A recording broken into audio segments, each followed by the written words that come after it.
Lucas capítulo 8 y 9. Yo he visto un tema aquí que voy a concentrarme en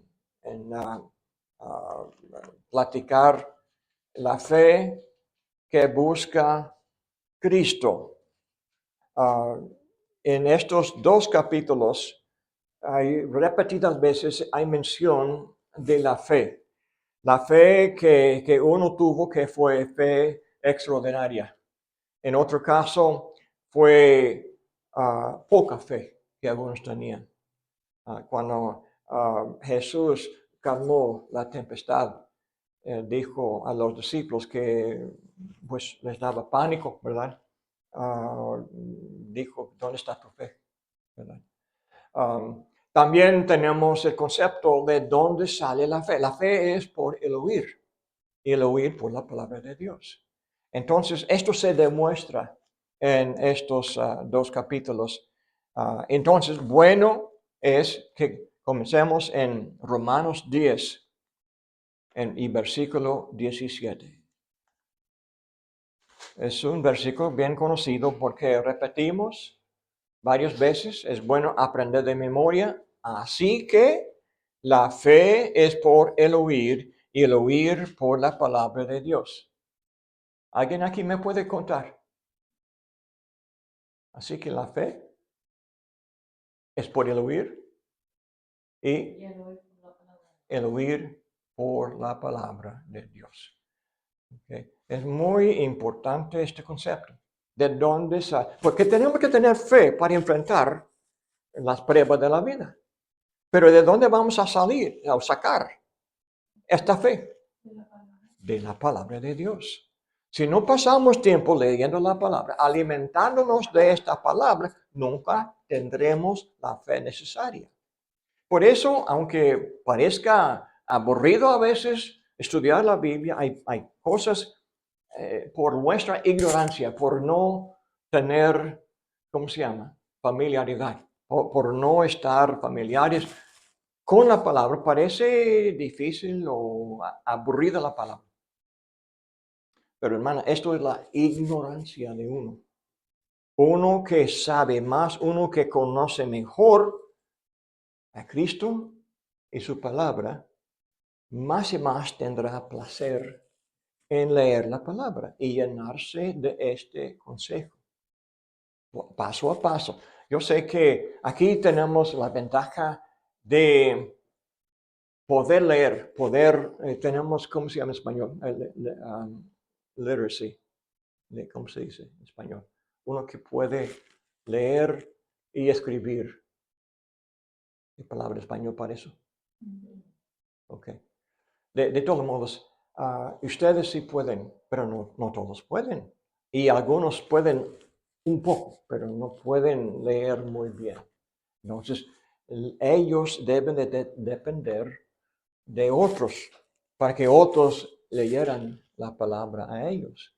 Y esto fue la costumbre muy, muy común en los días de, pues, 1 Timoteo, cuando dice que debemos de dar atención a la lectura de la palabra. ¿Por qué? Porque hay personas que deben de escuchar la palabra, que no pueden leer muy bien.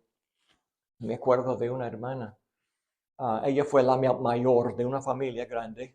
Tenía varios hermanas y hermanos menores que ella. Y la madre estaba muy enferma y ella tuvo que criar a ellos. Y pasó su juventud criando a sus hermanitos. Y entonces no pudo aprender mucho en la escuela. Ahora ya está abuela, ¿ok? Y no, es que es cristiana. Y donde yo estaba, ahí en la misma iglesia en Winter Haven, allá en el 80 algo. Ella fue miembro allá, pero con mucho entusiasmo. Y cada domingo me daba preguntas de la Biblia, ¿verdad? Preguntas. Y yo pensaba que sería bueno animarla a ella a leer la Biblia más. Entonces yo le daba escritura para leer, para encontrar la respuesta, en vez de en el caso de mí, de darla a ella la respuesta, que ella descubra la respuesta en la Biblia. Sería de más valor. Así yo pensaba. Siempre, entonces, en vez de contestar la pregunta, siempre yo daba una escritura para leer. Y me dijo, pues no leo muy bien, dice. Después de 2 o 3 domingos, por fin me dijo, mira hermano, nunca aprendí a leer y no puedo leer nada de la Biblia. Otro hermano, la misma iglesia fue trojero y no podía leer ni una palabra, ¿verdad? Esto fue alguien americano, se crió aquí, pero nunca aprendió a leer. Entonces, yo la di una grabación de la Biblia, ¿verdad? Que podía ella escuchar todos los días. Estaba encantada con eso. Y entonces, el próximo domingo yo la pregunté, ¿cómo fue con la Biblia de los escuchar? Maravillosa, pero me da un dolor de la cabeza. ¿Pero la usaba audífonos? Bueno, es que, ¿cómo es que le daba dolor de la cabeza? Dice que si yo estaba leyendo, escuchando la palabra por 5 horas, entonces es que la mente trabajando tan duro, 5 horas, no pudo aguantar. Dice, hermana, un poco menos tal vez, ¿verdad? Hasta a mí me duele. Sí. No, pero el punto es, esto alimenta la fe de uno, escuchar la palabra, escuchar, leyéndolo o escuchándolo de otra persona, pero es lo mismo. Entonces, en Lucas 7, vamos a comenzar, si podemos, tenemos un poco de tiempo para considerar. Lucas 7, tenemos aquí el centurión y el caso de él. Dice, después que hubo terminado todas sus palabras al pueblo que le oía, entró en Capernaum y el siervo de un centurión, a quien éste quería mucho, estaba enfermo y a punto de morir.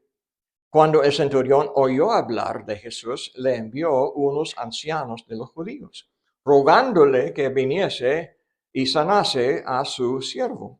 Y ellos vinieron a Jesús y le rogaron con solicitud, diciendo, es digno de que le concedas esto, porque ama a nuestra nación y nos edificó una sinagoga. Y Jesús fue con ellos. Pero cuando ya no estaba lejos de la casa, el centurión envió a él unos amigos, diciéndole, Señor, no te molestes, pues no soy digno de que entres bajo mi techo, por lo que ni aún me tuve por digno de venir a ti. Pero di la palabra y mi siervo será sano, porque también yo soy hombre puesto bajo autoridad y tengo soldados bajo mis órdenes.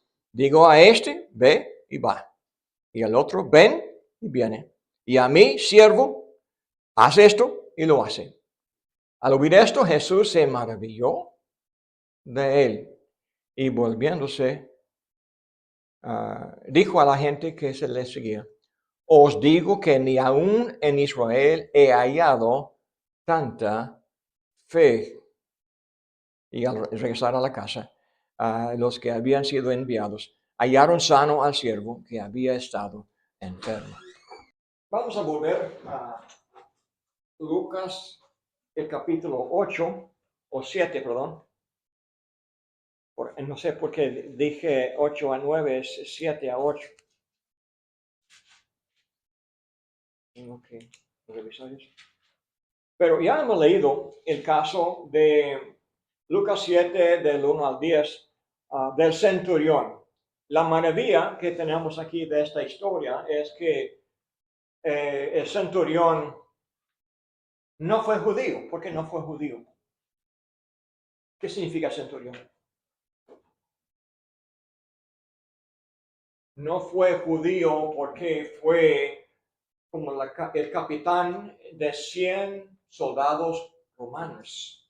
Fue entonces un ejército de gentiles que ellos habían conquistado a Israel, gobernaban ellos toda esta tierra del Mediterráneo, el mar grande allá, la Biblia le llama el mar grande, pero entonces había judíos que claramente creían en Dios. ¿Por qué?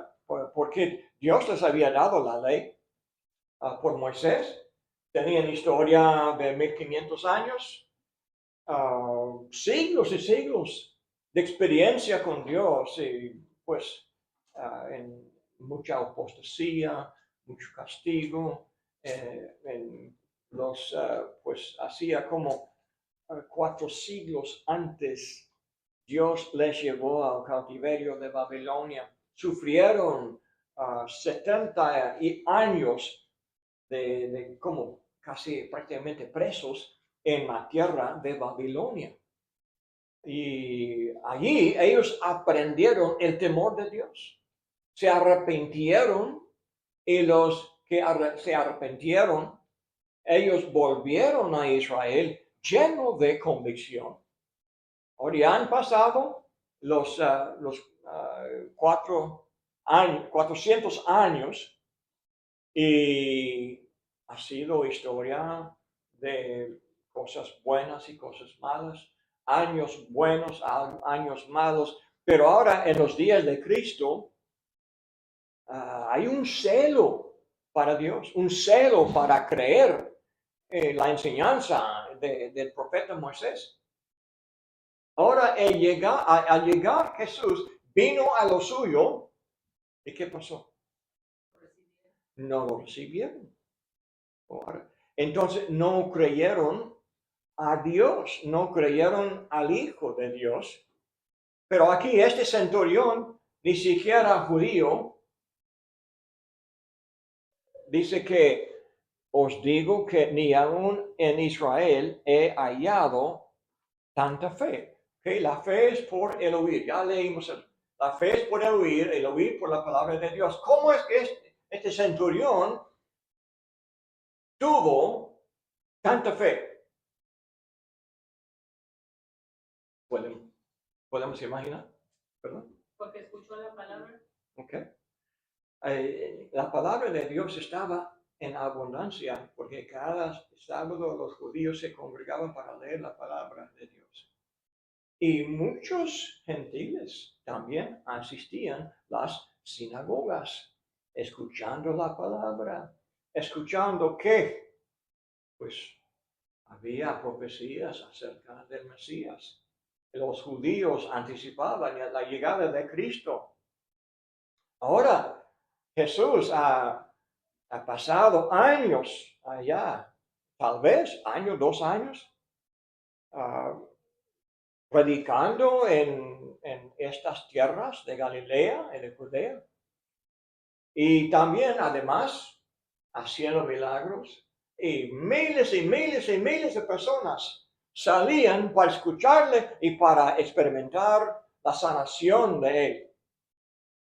Y entonces, el trabajo del centurión sería de gobernar. El centurión tenía que saber qué está pasando en esta tierra que estoy gobernando. ¿Qué está pasando? Pues miles y miles han salido para escuchar a un profeta y muchos piensan que es el Mesías y demuestra mucho poder. ¿Poder de qué? ¿De magia? No, esto es diferente. Es poder divino. Ahora, él tiene a su siervo que está enfermo. ¿Y qué piensa él de Dios? Le teme a Dios, ¿verdad? Dice que, dice el versículo 6, pero cuando ya no estaban lejos de la casa, el centurión envió a él unos amigos diciéndole, Señor, no te molestes, pues no soy digno de que entres bajo mi techo. No soy digno. ¿Por qué? ¿Quién soy yo? Gentil. Inmundo. pecador. Así dice.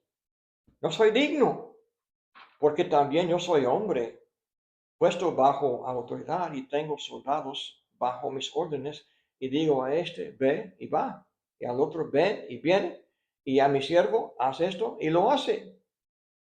¿Okay? ¿Qué implica eso? ¿Qué quería decir este centurión? Yo tiendo a autoridad. ¿Okay? ¿Cómo es que Jesús podía sanar? Jesús también tenía autoridad. Porque él también tenía autoridad. Él podía mandar. No fue cuestión de magia. ¿Cómo es la magia? Debe estudiar las palabras secretas, los artes secretos y persuadir a los espíritus, a los demonios que me ayuden. Venir y a sanar o hacer una maravilla o maldecir, como en el vudú, ¿verdad? De poner una maldición sobre alguien.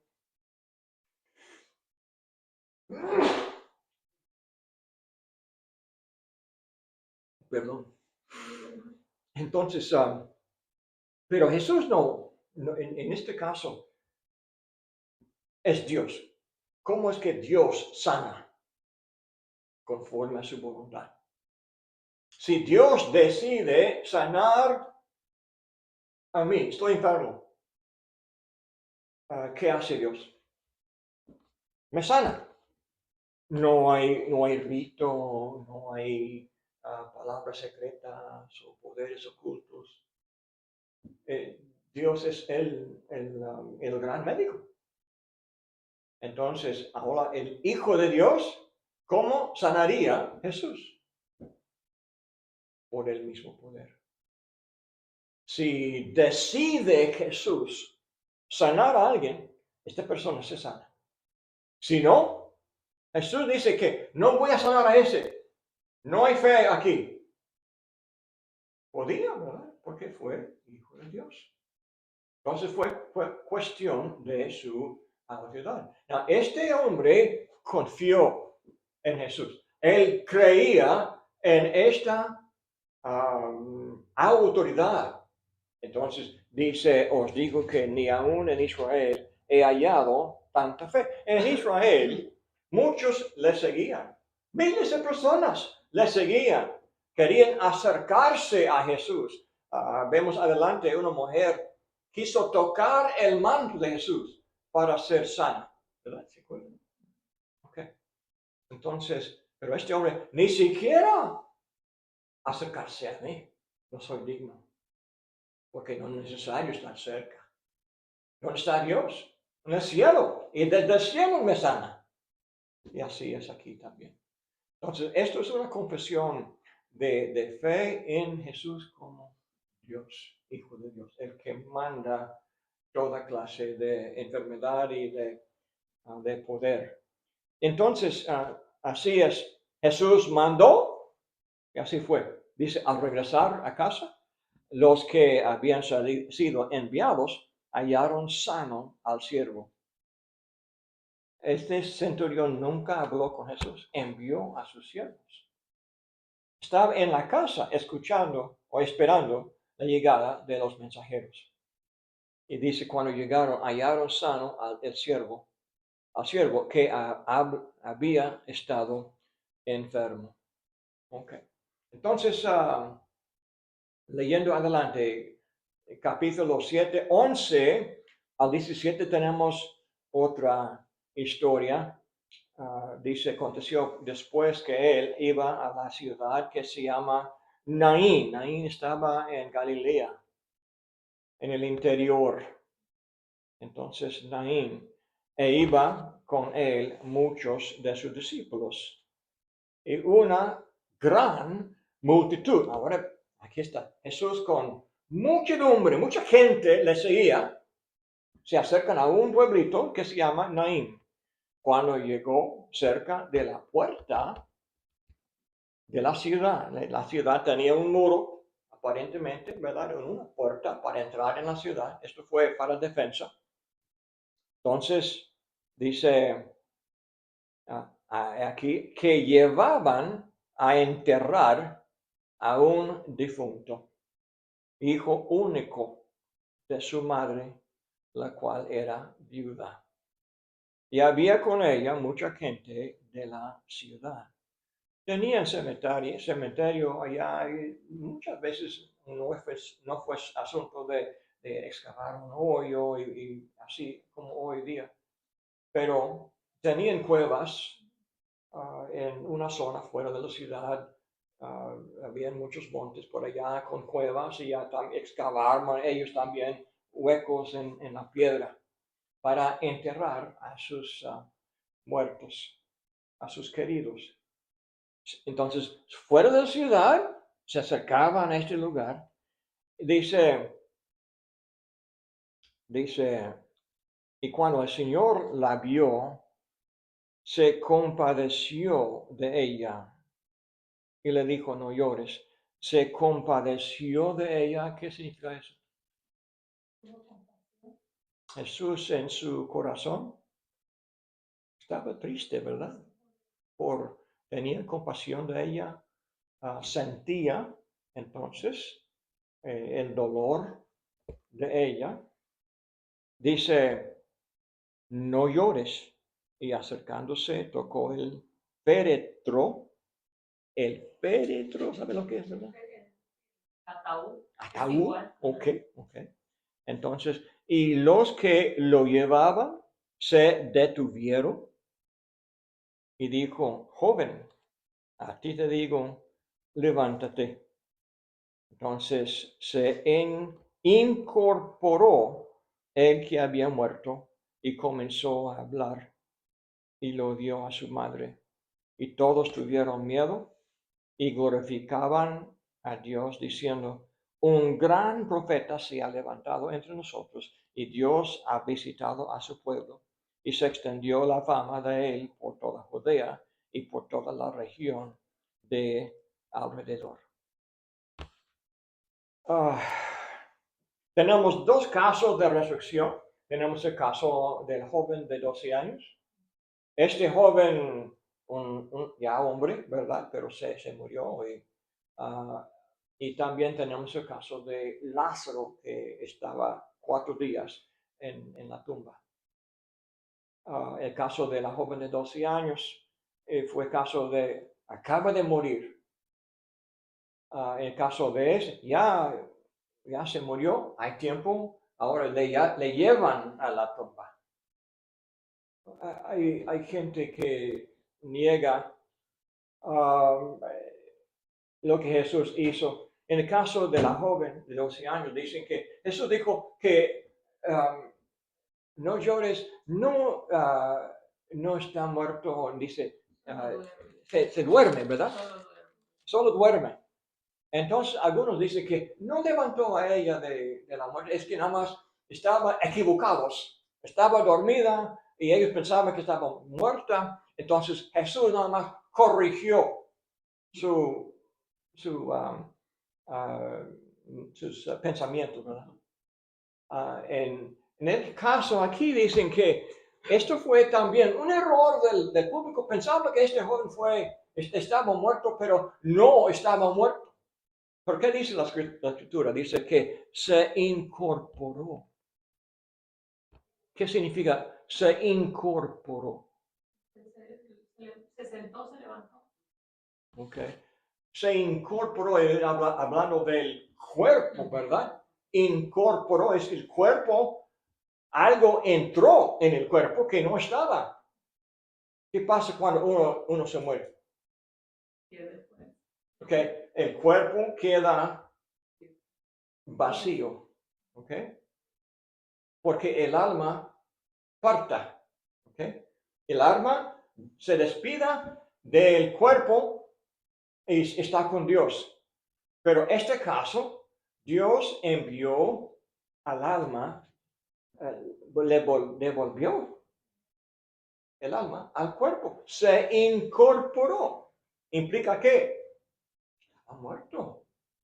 Porque el cuerpo no tenía alma. Se incorporó. Ahora, esto, 1 Corintios 15, Es un capítulo bien largo, pero nada más quiero mencionar algo aquí en los últimos versículos. 1 Corintios 15, el versículo 51. Y aquí os digo un misterio, no todos dormiremos, pero todos seremos transformados en un momento, en un abrir y cerrar de ojos, a la final trompeta, porque se tocará la trompeta y los muertos serán resucitados incorruptibles y nosotros seremos transformados, porque es necesario que esto corruptible se vista de incorrupción, esto mortal se vista de inmortalidad. Cuando esto corruptible se haya vestido de incorrupción y esto mortal se haya vestido de inmortalidad, entonces se cumplirá la palabra que está escrita: sorbida es la muerte en victoria. Y por fin, versículo 58. Así que, hermanos míos, amados, estad firmes y constantes, creciendo en la obra del Señor siempre, sabiendo que vuestro trabajo en el Señor no es en vano.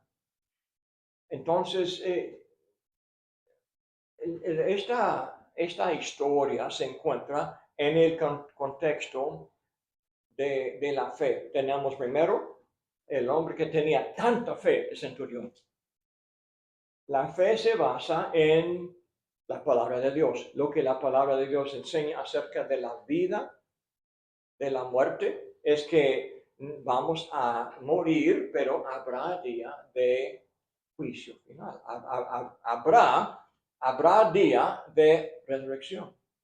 Entonces, dice que este cuerpo es corruptible y es mortal. Significa que cuando este cuerpo, iban a llevarle el cuerpo a la tumba y ponerle en una cueva, tal vez. ¿Y qué pasará con este cuerpo? Ya no hay alma. Va a convertirse en polvo. ¿Okay? Pero muy pronto, dentro de algunos días, meses, no habrá más que huesos y polvo. Y en estas cuevas, después de algunos meses, vuelven a la cueva y tienen un vaso donde van a poner los huesos y el polvo. Es todo lo que hay. Entonces, para que haya espacio para el próximo difunto que iba a venir. Entonces, pero dice, cuando Dios nos da otro cuerpo, tiene que durar hasta la eternidad. Esto se llama cuerpo incorruptible, porque cuando uno se muere, el cuerpo se corrompe, ¿verdad? Mortal significa que muere, pero se corrompe. Pero tenemos que tener un cuerpo inmortal que no muere y también incorruptible. Nunca habrá corrupción. Es nuestra fe, ¿verdad? Tenemos esta fe que nos da motivo para tener el valor de antes. Ahora también leemos en Juan 5, el versículo 28. Jesús, hablando del poder de la palabra para dar vida, dice que esto no en el 24, Juan 5, 24, de cierto os digo, el que oye mi palabra y cree al que me envió, tiene vida eterna y no vendrá a condenación, mas ha pasado de muerte a vida. Ahora el 28. No os maravilléis de esto, porque vendrá hora cuando todos los que están en los sepulcros oirán su voz. Y los que hicieron lo bueno saldrán a resurrección de vida, mas los que hicieron lo malo a resurrección de condenación. El contexto aquí es de adelante en este capítulo 8.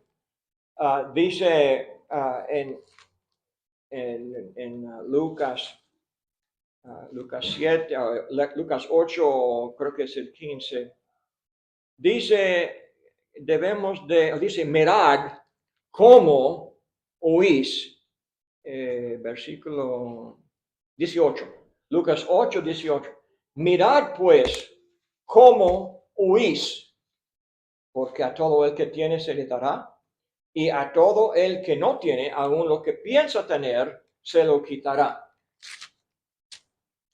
Ok. En el caso de Juan 5, 28, tenemos en el 24, los que oyen tendrán vida eterna. Los que no oyen, ¿qué? No tendrán vida eterna. ¿Okay?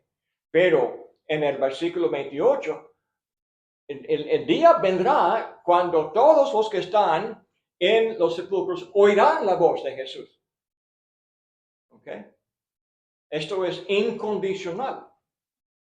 Porque cuando Jesús habla en el fin del tiempo, todos van a salir de las tumbas, todos van a resucitar, pero será día de juicio. La diferencia será eso, de que habrá resurrección de vida eterna, en el sentido de estar con Dios, y vida, o dice juicio de condenación. Y esto fue Lucas, volviendo a Juan 5, 28. Dice resurrección de vida, hablando de la vida con Dios. Y la otra resurrección de condenación es cuerpo inmortal, pero para siempre condenado. Entonces tenemos que creer en el día final. Tenemos que creer en la vida, la venida del Señor. Ahora, primera a los Tesalonicenses, capítulo 4, otro texto muy familiar, espero que ya conozcan este capítulo. Dice en el 13, dice, tampoco queremos, hermanos, que ignoréis acerca de los que duermen, para que no os entristezcáis como los otros que no tienen esperanza. Porque si creemos que Jesús murió y resucitó, así también traerá Dios con Jesús a los que durmieron en él. Por lo cual os decimos esto en palabra del Señor, que nosotros que vivimos, que habremos quedado hasta la venida del Señor, no precederemos a los que durmieron. Porque el Señor mismo, con voz de mando, con voz de arcángel y con trompeta de Dios, descenderá del cielo, y los muertos en Cristo resucitarán primero.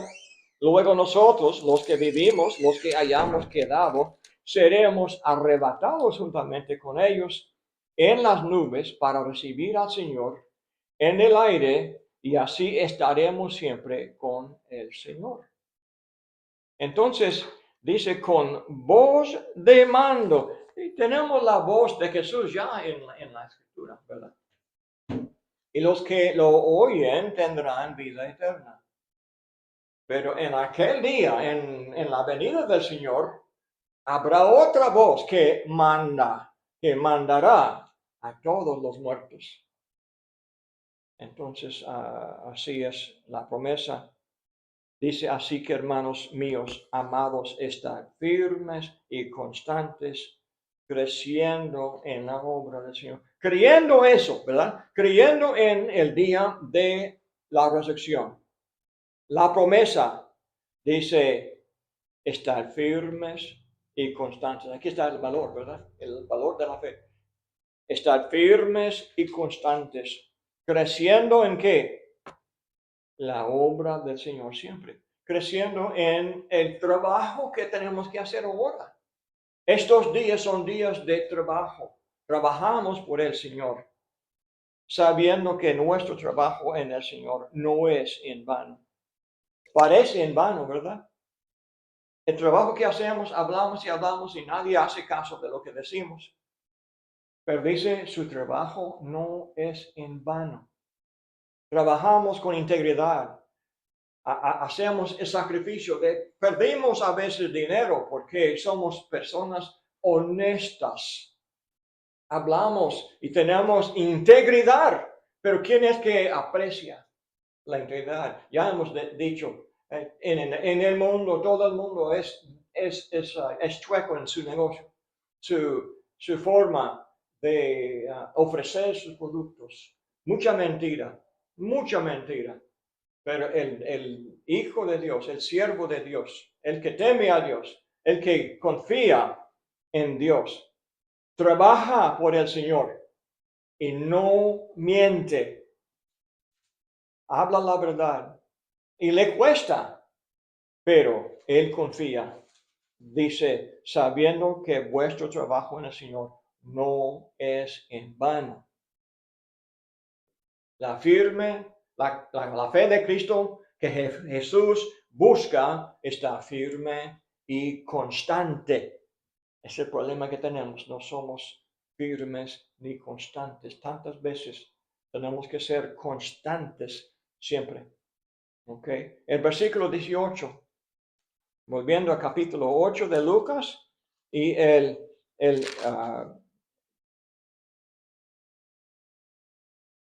18 en adelante dice, mirad pues cómo oís, porque a todo el que tiene se le dará, y a todo el que no tiene aún lo que piensa tener se le quitará. Esto es el contexto de la parábola del sembrador en capítulo 8. Tenemos 4 tierras y la palabra es la semilla de Dios que se siembra y hay tierra del camino bien dura, hay tierra de la roca que no tiene mucha tierra, de espinos que tienen muchos afanes, que no produce mucho fruto, y la buena tierra produce mucho. Esto habla de mirar cómo oís, cómo oímos la palabra. Si escuchamos honestamente, con fe, con valor, escuchamos, ponemos en práctica, entonces habrá fruto, dice. Dice adelante, entonces su madre y sus hermanos vinieron a él, pero no podían llegar hasta él por causa de la multitud. Y se le avisó diciendo, tu madre y tus hermanos están fuera y quieren verte. Él entonces respondiendo les dijo, mi madre y mis hermanos son los que oyen la palabra de Dios y la hacen. Otra vez. La fe es por el oír y el oír por la palabra de Dios. ¿Quiénes son los hermanos de Jesús? Los que oyen y hacen las palabras de Jesús. Y por lo tanto, los que tienen fe, los que viven por la fe, que andan por la fe, que andan en las pisadas de la fe. Esto es la persona que es familia de Jesús.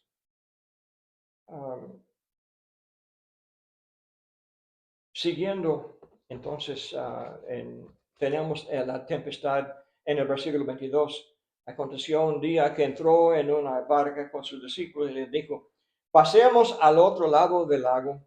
Y partieron. Pero mientras navegaban, él se durmió y se desencadenó una tempestad de viento en el lago y se anegaban y peligraban. Y vinieron a él y le despertaron diciendo, maestro, que perecemos. Despertando él y reprendió al viento y a las olas y cesaron y se hizo bonanza. Y les dijo, ¿dónde está vuestra fe? Y atemorizados se maravillaban y se decían unos a otros, ¿quién es este que aún los vientos y a las aguas manda y le obedecen? Es una pregunta retórica, pero podemos contestar. ¿Cómo contestamos? ¿Quién es este que aún los vientos y las olas, las aguas manda y le obedece? ¿Quién? ¿Quién es? Solo Dios. Solo Dios puede mandar el tiempo, el mal tiempo.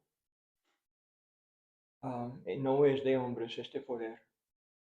Por lo tanto, Jesús dice, ¿dónde está vuestra fe? Tenemos que tener la fe, entonces, ¿en qué?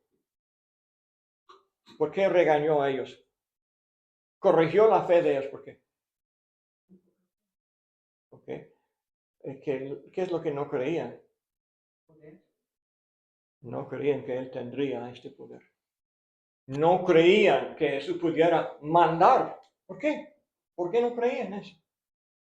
¿No creían que Dios podía mandar? Claro, pero fue Jesús Dios. Pues sí, pero esto fue la falta de la fe de ellos. De no darse cuenta de que este hombre que andaba con ellos, parecía cualquier hombre, aunque más y más podían ver que tenía poder para sanar, pero también mandar los elementos como del agua y del viento, del mar, es algo más. Fueron incrédulos. Sí. Entonces, también nosotros tenemos que tener esta clase de fe. Vivimos en un mundo muy violento. ¿Andamos siempre con temor o con confianza? ¿Quién sí? ¿Y quién está a nuestro lado? ¿Quién camina con nosotros? Pues Padre Celestial, Jesús mismo anda con nosotros. ¿Por qué debemos tener? ¿Por qué tenemos tanto miedo? ¿Por qué nos falta esta fe?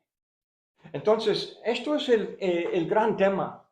Vemos en cada ejemplo tenemos algo más para aumentar nuestra fe. El próximo ejemplo, aquí tenemos, dice, y arribaron a la tierra de los Gadarenos. Estamos al otro lado del mar de Galilea, del occidente, del poniente, que dice, está en la ribera opuesta a Galilea.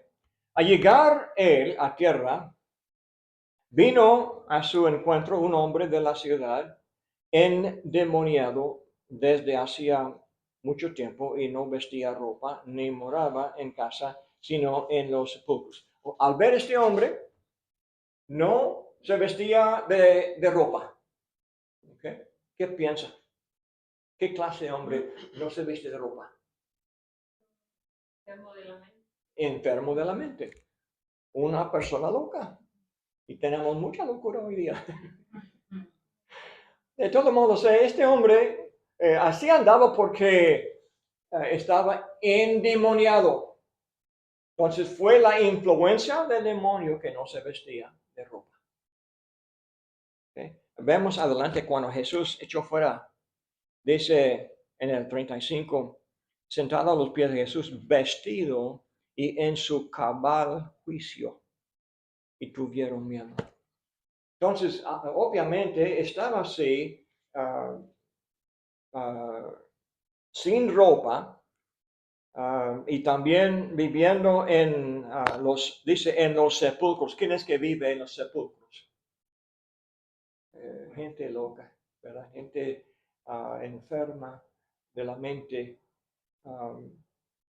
Dice al ver a Jesús, lanzó un gran grito y postrándose a sus pies, exclamó a gran voz, ¿qué tienes conmigo, Jesús, Hijo de Dios Altísimo? Te ruego que no me atormentes.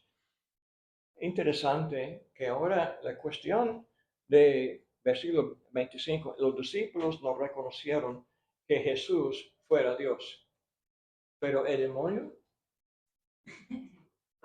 sí, es como el centurión, sí, los judíos no. Ahora, El demonio sí, pero los discípulos no. Entonces, te ruego que no me atormentes. Ellos creían que Jesús podía atormentar a ellos. ¿Verdad? Dice adelante, porque mandaba al espíritu inmundo que saliese del hombre, pues hacía mucho tiempo que se había apoderado de él. Y le ataban con cadenas y grillos, pero rompiendo las cadenas era impelido por el demonio a los desiertos. Y le preguntó Jesús diciendo, ¿cómo te llamas? Y él dijo, Legión, porque muchos demonios habían entrado en él. Y le rogaban que no los mandase ir al abismo. Entonces Jesús les mandaba salir del hombre y ¿qué más? Ir al abismo. Ahora vemos el poder de Jesús para mandar. Jesús podía mandar al demonio. El demonio, los discípulos siempre pensaban, ellos eran más poderosos que los hombres. Pero Jesús aún mandaba a los demonios y podía enviarles al abismo. ¿Dónde está el abismo? Yo no sé. ¿Cuál abismo? Una gran cima, dice en Lucas 16, hablando en la vida después de la muerte. Una gran cima entre los justos y los injustos. Pero aquí tenemos detalles pequeños, pero nos ayuda a apreciar el mundo invisible, pero Jesús tenía poder sobre lo visible y también el mundo invisible. Y le mandó.